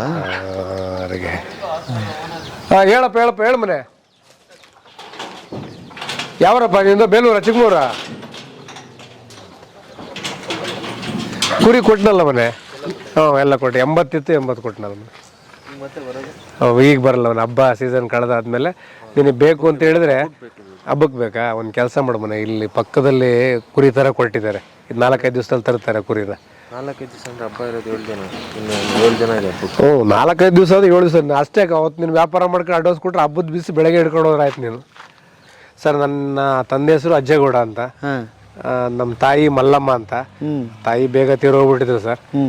ನಾನೇನಾದ್ರು ಇದರಲ್ಲಿ ಇಲ್ಲಿದ್ದೀನಿ ಅಂದ್ರೆ ನಮ್ಮ ತಾಯಿ ಅಜ್ಜಿ ಅವ್ರು ನನ್ನ ಸಾಕಿ ವಿದ್ಯಾಭ್ಯಾಸ ಮಾಡಿಸೋದಕ್ಕೆ ನನ್ನ ಅಜ್ಜಿನೇ ಕಾರಣ ಸರ್.